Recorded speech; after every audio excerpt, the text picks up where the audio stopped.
Parlons cash. L'argent, c'est le thème de notre émission ce mois-ci.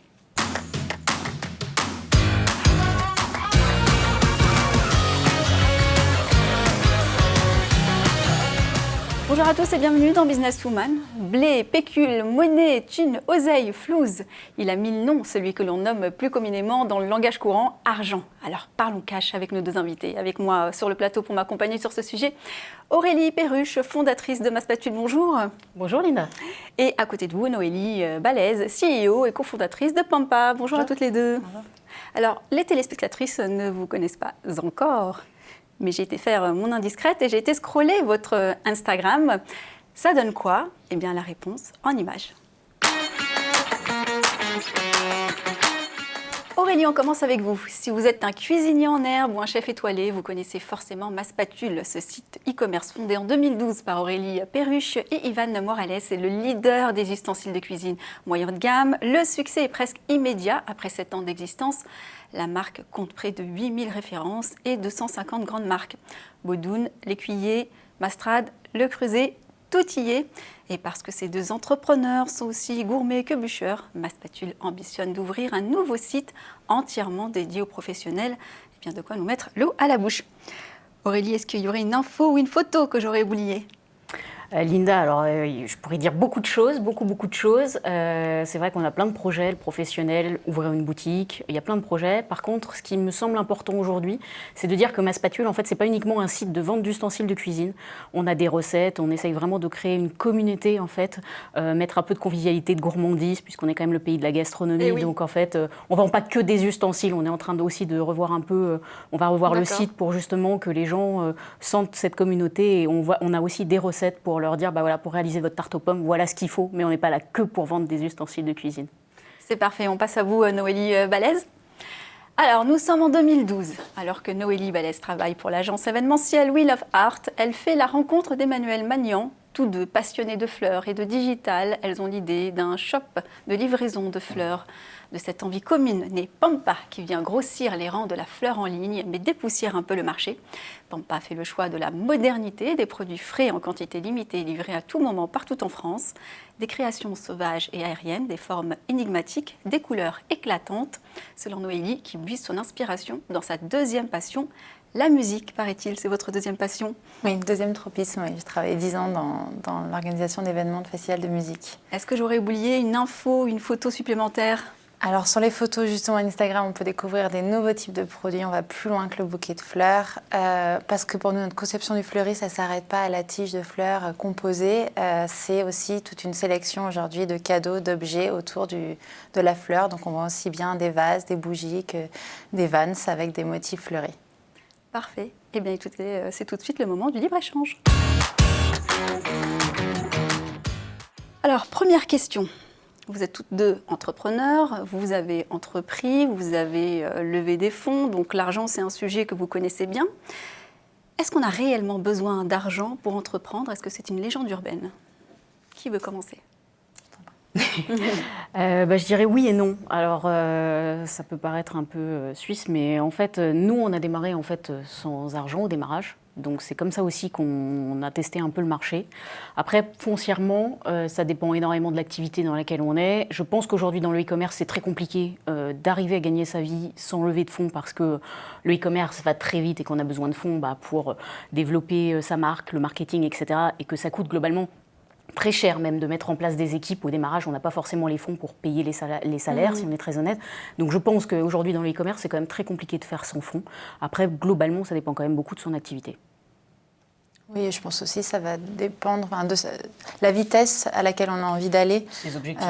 Voilà, et selon les objectifs, est-ce que si on veut aller vite, si aussi voilà, c'est un marché très concurrentiel où il faut s'imposer assez rapidement, en effet, avec ou sans fonds, ça va déterminer la manière dont on débute. Moi, personnellement, j'ai dû faire un prêt bancaire pour moi-même pour pouvoir mettre des capitaux propres dans la boîte. Et quand on est du e-commerce, les DNVB, Digital Native Vertical Brand, c'est la grande notion à la mode en ce moment. Faire des bouquets, c'est acheter des fleurs, les composer et après les livrer. Donc il y a bien un moment le mot achat. Et pour ça, il faut en tout cas avoir les moyens d'aller acheter ces fleurs à Rungis au début, puis après auprès de producteurs. Mais voilà, c'est évidemment nécessaire, je pense, d'avoir un petit Pécule pour pécule commencer de en tout départ, cas, ouais, pour voilà. se lancer sérieusement et de façon Alors, c'est vrai qu'on parle souvent crédible. aussi de la love money. C'est vrai que bon, si on est très honnête, il y a quand même la famille au démarrage qui nous aide quand même un petit peu. Quand je dis sans argent, c'est vrai que bon, ça peut être le capital social de 2 000 ou 5 000 euros, mais c'est vrai qu'il y a toujours un petit démarrage quand même avec un peu d'aide de la famille. Il ne faut pas les oublier. Ah, justement, il y a plusieurs moyens effectivement d'aller chercher de l'argent. Il y a le love money, il y a le petit prêt qu'on fait à la banque. Il y a aussi l'equity, il y a les business angels, il y a les fonds d'investissement, les aides effectivement territoriales. Est-ce que vous avez tiré l'un de ces tiroirs à un moment donné pendant votre parcours entrepreneurial ? Alors oui, et puis c'est vrai qu'en fait, foncièrement, les différentes étapes que vous avez citées, justement, ce sont des étapes. Souvent, au démarrage, on essaye de faire avec son propre argent. Et puis, à nouveau, ça dépend effectivement des objectifs qu'on s'est fixés. On sait que plus on va faire appel à un fonds d'investissement, donc de l'equity, plus effectivement, on donne aussi de son capital. Donc en fait, après, c'est toujours, est-ce qu'on veut une petite part d'un gros gâteau ou une grosse part d'un petit gâteau ? Enfin, c'est toujours voilà, cette énigme qu'il faut résoudre. Mais c'est vrai qu'au démarrage, moi, ce que je conseille, c'est quand même d'essayer de faire avec, entre guillemets, les moyens du bord, peut-être une banque, etc., histoire de tester. Et après, une fois qu'on a testé son marché, se dire, on va voir un fonds parce qu'en fait, on a des billes. Parce que quand on va voir un fonds d'investissement, de l'equity, il faut négocier. Et pour négocier, il faut quand même avoir prouvé quand même qu'on avait testé un peu notre concept. Et on arrive forcément un peu plus fort en se disant, oui, j'ai testé mon concept, j'ai mis un peu d'argent sur la table et aujourd'hui, voilà, moi, je suis persuadée de mon projet et mon projet, il a déjà fait ses preuves sur tel domaine. Et du coup, moi, je viens vous voir, je suis pas novice, et du coup, moi, je vous demande ça.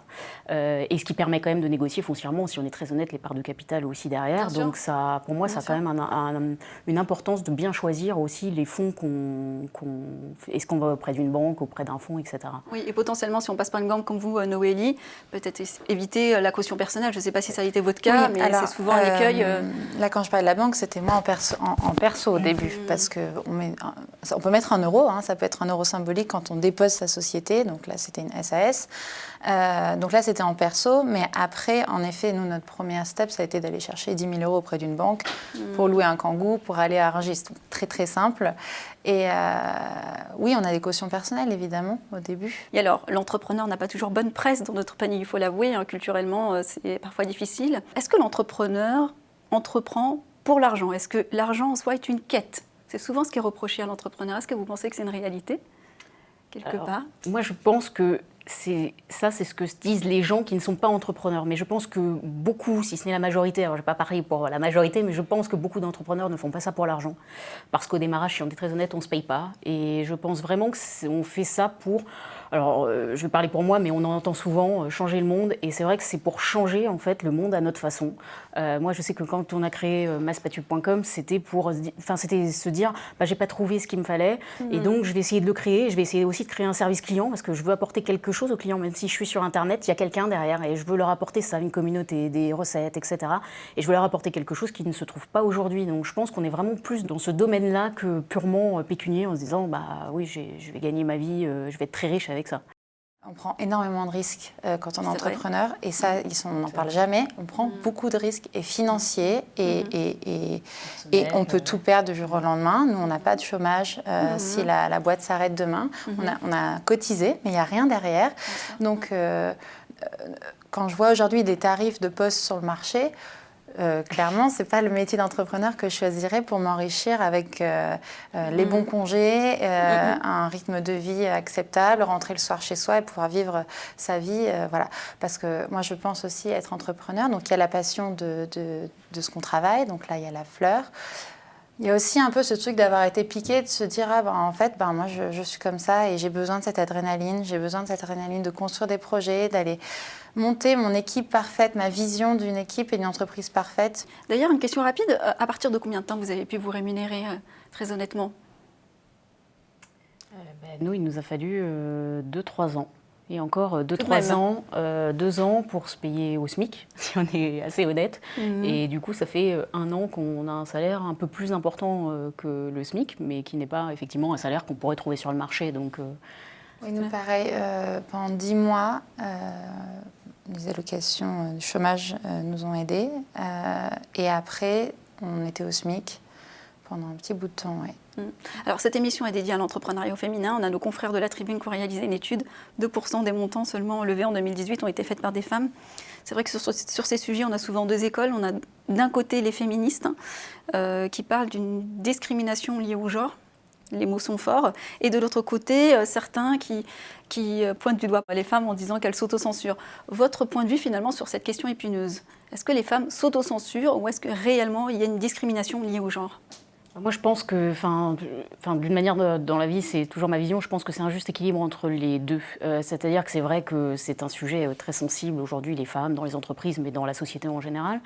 C'est vrai qu'il peut y avoir des discriminations, mais je pense aujourd'hui aussi qu'il y a aussi beaucoup de femmes, en tout cas dans mon entourage, les entrepreneurs qui ont levé de l'argent, c'est parce qu'aussi je pense que les femmes sont un peu plus, je ne sais pas si on peut dire ça, un peu plus pragmatiques que les hommes, et elles vont demander ce dont elles ont besoin. Et je pense qu'une femme, quand elle a besoin d'1 million, elle va aller demander 1 million. Un homme qui a besoin d'1 million va aller en demander 2 en se disant on ne sait jamais si ça peut passer, je vais en demander 2, peut-être que j'obtiendrai un 5. Bon, voilà, c'est juste qu'on n'a pas, je pense, la même façon de voir les choses à la base. Et effectivement, des discriminations, il y en a toujours, mais quelles qu'elles soient. Mais je pense que voilà, il y a encore du travail effectivement à faire pour que les femmes lèvent plus, mais je pense qu'aussi il faut qu'elles aient plus confiance en elles. Mais je pense que c'est un juste équilibre à trouver entre les deux. Et c'est pour ça que vous êtes là, justement, pour inspirer. Dernière question, peut-être un sujet que vous avez vécu en tant qu'entrepreneur et que vous aimeriez partager.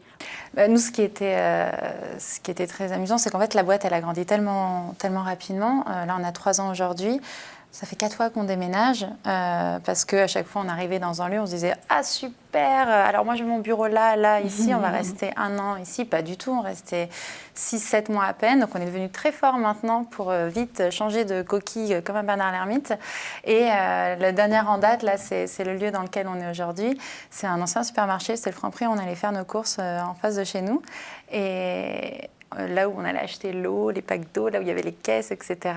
Et tout d'un coup, ils ont mis une pancarte, ils fermaient. Et donc, nous, on commençait déjà à se marcher dessus dans les bureaux. On a sauté sur l'occasion, on a arraché la pancarte, on a appelé et on a remué ciel et terre pour pouvoir avoir les clés de cet endroit parce qu'on fait de la fleur, donc c'est atelier, on a besoin de rez-de-chaussée, on a besoin de conditions, pas d'un appartement haussmannien, plutôt de conditions un peu plus... dans les lieux qui se nettoient facilement, où on peut faire circuler des chariots, etc. Et on a réussi à l'avoir. Et donc, on a complètement refait le lieu. Maintenant, c'est la moitié, c'est des bureaux, la moitié, c'est un atelier. On a même des chiens. D'ailleurs, on permet aux salariés d'avoir des chiens qui viennent. On accueille du public. Donc, c'est un superbe lieu. Et là, on est déjà en train de chercher le prochain. Pas le prochain, le 2e supermarché qu'on pourrait aller habiter. Donc voilà, ça c'était un peu... en fond, on ne s'en rend pas compte, mais une entreprise qui grossit vite, c'est un vrai sujet aussi. C'est un vrai sujet, ouais. Aurélie. Et ça demande des fonds. On suit énormément tous nos clients et je trouve qu'en fait... même si maintenant on a beaucoup plus de clients, au démarrage c'était un client par jour, mais je trouve que voilà, notre fierté c'est aussi de voir les clients qui nous font confiance, qui reviennent. On a des grands chefs dedans, donc c'est toujours un plaisir de se dire, mais là je crois qu'on le connaît, effectivement, alors on en a livré des Jean-François Piège ou autres, et du coup je trouve que c'est toujours un plaisir, même nos clients qui nous envoient leurs photos, enfin moi je trouve que c'est effectivement toute la confiance que nous témoignent en fait les gens ou les partenaires avec qui on travaille, et c'est ça qu'on essayait de créer, et je trouve ça à chaque fois assez plein d'émotions. Merci pour le partage d'expérience. C'est déjà l'heure de la Minute Réseau. Les premiers réseaux d'incubateurs dédiés à l'accompagnement des femmes nous proposent un coup de projecteur sur Bizam. Fondé en 2019 par Valentine Schruter, Bizam commercialise du mobilier comme le fauteuil berceau, Constantine, entre autres 100% français, durable et éco-responsable pour prolonger la complicité entre les parents et leurs enfants. C'est pour sa dimension innovante et son impact positif que les premières ont souhaité mettre en avant finalement Bizam, suivi par les premières pendant 6 mois pour construire et développer son projet entrepreneurial. Valentine reconnaît que cet accompagnement lui a permis d'avancer beaucoup plus vite et de renforcer sa légitimité par rapport à ses partenaires. Cet accompagnement lui a aussi offert une visibilité inespérée sur des événements comme la Foire de Paris ou la Foire d'automne, ainsi qu'une importante couverture médiatique, un bel exemple de création d'entreprise en tous les cas rendu possible grâce aux premières. Voilà, Businesswoman, c'est terminé pour aujourd'hui. Merci à nos 2 invités, Noélie Balès déjà pour commencer et Aurélie Perruche d'avoir été avec nous. Merci. Merci à vous de nous avoir suivis. On se retrouve bientôt pour un prochain numéro Businesswoman. N'oubliez pas de nous suivre sur les réseaux sociaux Facebook et YouTube.